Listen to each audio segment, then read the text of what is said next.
morning, dear students.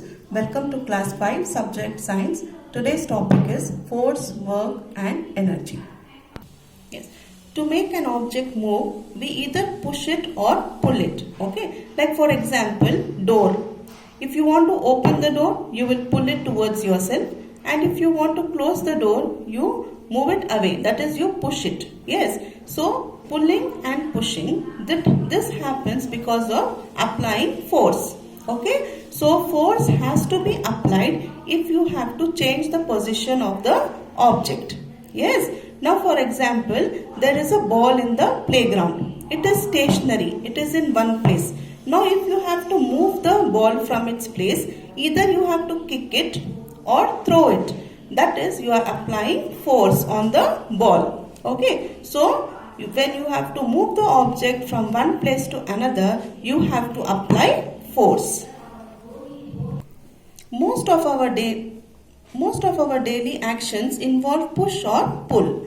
To open or close the door, as I had given the example earlier, to open or push the door, we need force. The unit of force is Newton, that is capital N. Like for example, in the previous classes in maths you have learnt, unit of length is what? Centimeter, meter, kilometer. Yes, in the same way, the unit of force is Newton, that is denoted with capital N. Yes. Now next we will come to effects of force. Now there are certain effects of force. We cannot see force. Can we see force? No. But we can observe its effect. Yes. If a boy is pulling you, yes, you can feel that he is pulling you towards him. But you cannot, see the force. Okay. You can just feel it. So effects of force are of many types. Now here we are having few pictures. The first picture here is force can move a stationary object. Now you can see here there is a machine. Now this machine has to be moved, yes, by applying force. Now this person will push the machine. So the machine which was in one place will move to the other place by applying force. Okay. Now another example is during a football match, when a player kicks the ball, it starts moving. Now you can see here, this boy is kicking the ball. First the ball was on the ground. Now when he is pushing it, kicking it, it moves from one place to another place. That is the first effect of force. You are moving the stationary object. The stationary object means the ball or the machine which was in one place is moving by applying force. The second effect is force can stop a moving object. Okay, it can stop. Example, during a cricket match, a fielder applies force in the opposite direction to stop the ball. So, either you can move the object or even you can stop the object. Now, for example, a boy is throwing a ball towards you. Now, you are catching the ball. When you catch the ball, what happens to the ball? The ball stops. Yes. So, by applying force, you can even stop an object. You can stop a moving object. Did you get me?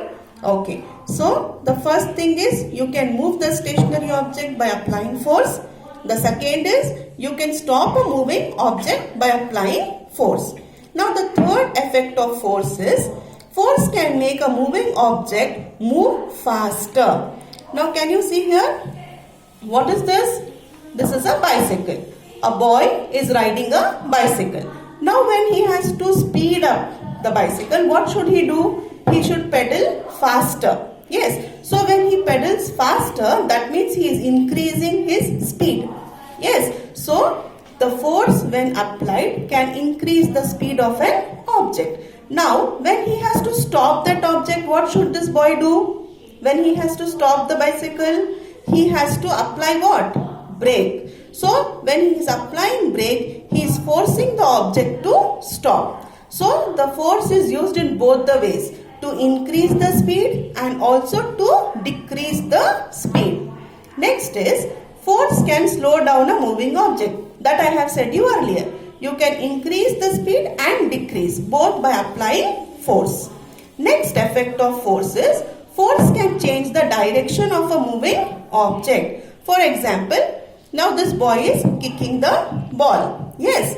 Now when he is kicking, as he is kicking, he can change the direction of the ball. He can kick towards left or right or straight.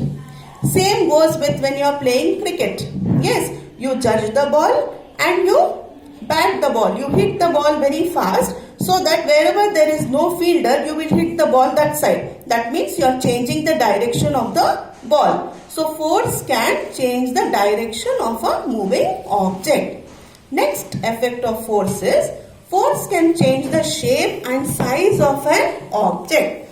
Can you see the baker here? Yes, he is kneading the dough. Now as he wants, he can do the rolling, okay, or kneading. For example, if he wants to roll a round chapati, he can, by applying force, he can change the shape. Okay, whichever shape he wants, he can give to the object. By applying what? By applying force. So force can change the shape and the size of an object. Did you get me? Yes. So effects of force, there are many. Force can move a stationary object. Force can stop a moving object. Force can make a moving object move faster, or it can slow the moving object, and it can change the direction of a moving object, and it can change the shape and size of an object. Did you get me? Yes. Next we will go to types of force. There are different types of force. Let us discuss some of them. The first is muscular force. The force produced by muscles is called muscular force. Okay. The force, what happens? The force produced by muscles. Now muscles are in human beings and animals. Okay. So the force which is produced by our muscles is known as the muscular force. Like for example, you are lifting a bag, school bag. So what does it need to lift? That is the muscular force you are using to lift the bag. Okay. In the same way, you can see a man here is using muscular force to move a trolley. Okay. So he is using his hands. So in the same way, if you are kicking something, that means you are using the muscles of your legs. So you are using muscular force to kick something. Okay. So force applied to open a door, force applied to make a earthen pot, force applied in kneading dough, force applied in writing in a notebook, all this needs muscular force. That means the force of our hands and legs. Okay. Next is mechanical force. Now this mechanical force means the force which is used by the machines. Okay. The force applied by machines is known as mechanical force. For example, here you can see this is a crane. Yeah. Now crane is used to lift heavy objects. Yeah. It is a machine. So it is a mechanical force. It can bend, stretch, cut, compress or break a material. Okay. Now here crane is used for lifting the heavy objects. In the same way, many other things are used. Like for example, scissor. Scissors are used to cut the papers. No doubt that we are using the scissor with our hands. We are pressing the scissor. We are using muscular force. But scissors is a mechanical force. Okay. Next is one more example. Yeah. Now when you are using your mixer to make the juice, so the mixer is also running by a machine. So there we are using mechanical force. And then to plow the land, we are using tractors. So tractor is also a machine. So we are using the mechanical force.